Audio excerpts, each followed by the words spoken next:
Gignacoises, Gignacois, pour la seconde fois, nous ne fêterons pas ensemble la nouvelle année, comme nous avons coutume de le faire. Nous avons hélas pris l'habitude de changements intempestifs dans nos habitudes de vie liées à la crise sanitaire. Le premier vœu que l'on peut dès lors formuler, c'est que cette année 2022 soit enfin la sortie de crise et que même si nous devons désormais faire avec le virus, nous retrouvions à un mode de vie plus ouvert vers les autres, plus convivial, plus festif, plus conforme à ce que nous entendons par vie en société. Le second vœu, c'est que la crise ne laisse pas trop de traces d'un point de vue social, car la crise sanitaire entraîne avec elle, pour certaines catégories de population, une crise économique. Malgré le soutien des collectivités, nous devons rester vigilants, car l'inflation qui s'est mise en place risque d'aggraver encore certaines situations. Le troisième vœu, c'est que nous nous sortions individuellement et collectivement de la morosité et du repli sur soi que la crise sanitaire a engendré, que nous retrouvions confiance les uns dans les autres et que nous retissions plus fort encore nos liens sociaux afin que nous sortions plus forts, plus solidaires et plus humains de cette épreuve. À Gignac, l'équipe municipale et le personnel ont mis en œuvre les moyens nécessaires pour que la situation soit soutenable. À l'école et à l'ALAE, à l'EHPAD, aux services techniques et aux services administratifs, au CCAS et au centre social, avec le soutien de la police municipale. Nous avons, au jour le jour, essayé de répondre à la fois aux exigences de l'État et aux besoins des administrés sur le terrain, ce qui a parfois relevé de la quadrature du cercle. Nous n'avons pas voulu que cette année soit encore une année entre parenthèses, et nous n'avons arrêté aucun chantier. Comme celui de la façade des écoles, renoncer à aucun projet, comme l'extension de la médiathèque, stopper aucune des réflexions prospectives. Ainsi, la halle des sports Gilles Fermont, près du lycée Simone Veil, sort de terre. Et d'autre part, le centre sportif, près de nos centres culturels, portera bientôt le nom de Christophe Furios. La plateforme de télétravail de la place de Verdun ne va pas tarder à entrer en fonction. Le pôle santé sera prochainement inauguré et le permis de construire du centre de formation des pompiers SDIS 34 a été signé. Le projet de l'hôtel de Lorès va changer l'image du centre-ville. Cette belle restauration donnera au cœur de ville le lustre et le rayonnement dont il a besoin. L'art y sera le point d'orgue avec des expositions, des concerts.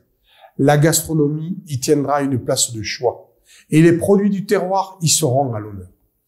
Le square de la Fontaine se rénovera pour parfaire l'ensemble.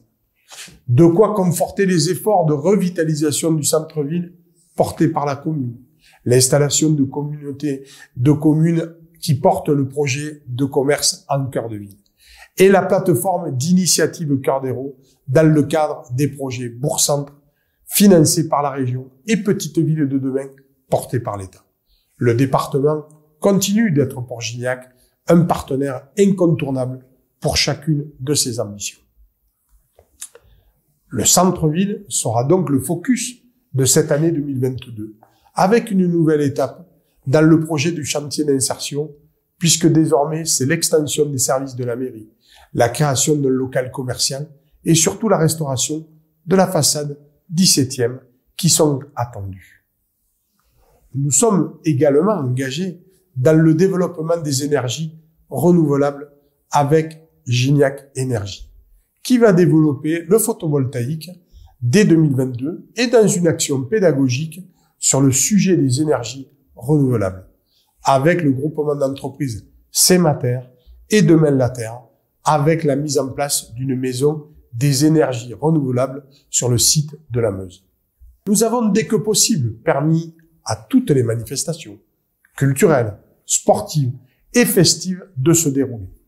Nous avons ainsi pu mesurer l'énorme attente qui était la vôtre, la nôtre, de retrouver des moments de plaisir, se rencontrer, échanger et partager ces petits moments de bonheur. Bien sûr, d'autres y ont renoncé pour mieux se protéger. Notre quotidien est aujourd'hui de prendre chaque jour la mesure du risque entre la préservation de notre santé et notre besoin de lien social. Dans les moments de crise, on croise le meilleur, le dévouement, le sens du devoir et l'altruisme, mais aussi le pire, l'égoïsme, l'opportunisme et l'inconscience. Nous rencontrons tout cela au quotidien. Je laisse les individualistes et les profiteurs au débat avec leur conscience. Et je voudrais mettre en lumière ceux qui le méritent. Tout d'abord, bien sûr, les soignants, le personnel médical et paramédical, les acteurs du centre de vaccination, qui sont toujours en première ligne, toujours sur le pont malgré la fatigue et l'usure. J'y associe les sapeurs-pompiers et la gendarmerie.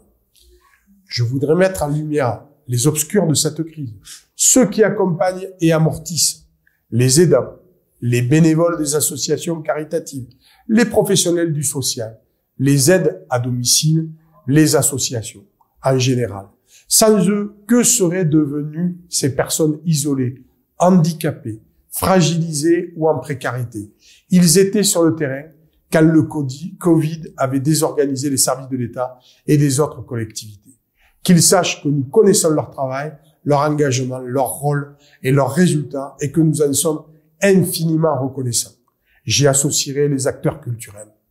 Je voudrais remercier les présidents d'associations et les bénévoles qui n'ont jamais baissé les bras, ont continué autant que faire se pouvait, les entraînements, les répétitions, les projets, qui ont repoussé, renoncé, reprogrammé, sans relâche et sans découragement. Ils auraient ainsi maintenu le lien social et l'intérêt des pratiquants, du public, des sponsors, des mécènes. Je voudrais également faire un focus sur nos commerçants et restaurateurs qui se sont adaptés aux contraintes qui leur étaient imposées. Ils ont été, eux aussi, des éléments importants dans cette chaîne du lien qui nous permet de faire société. Une pensée pour les chefs d'entreprise qui doivent, en plus de la crise sanitaire, gérer celle des matières premières. Enfin, je ne peux oublier les agriculteurs, déjà affectés par la pandémie pour leur commercialisation, que le gel d'avril a durement touché dans leur production. Et j'ai une pensée particulière pour nos jeunes, ados et jeunes adultes, pour qui, plus que tout autre, l'absence de rencontres, de festivités et de regroupements est perturbante. À ceux qui se sont découragés dans leurs études, je veux dire que rien n'est perdu et qu'il ne faut pas renoncer à ses rêves. À ceux qui se sentent coupés de leurs amis, de leur bande d'amis, de cette vie sociale et amicale qui fait le sel de leur vie, je veux dire qu'il faut rester optimiste, que nous voyons le bout du tunnel et que de belles rencontres, de bons moments, de partage sont à venir. Ne rien lâcher, jamais, c'est la ligne de conduite que s'est fixée l'équipe municipale. Et je tiens à leur adresser mes remerciements ainsi qu'aux équipes techniques, mes plus vifs remerciements encore une fois. Les adjoints, les élus municipaux sont à votre service. Ne rien lâcher. Non, nous nous y tenons, nous nous y tiendrons malgré les difficultés, malgré la pandémie. Pour une année 2022 offensive, pour vous, vos familles, vos associations, vos entreprises, vos projets, pour Gignac, je vous souhaite à tous une très belle année 2022.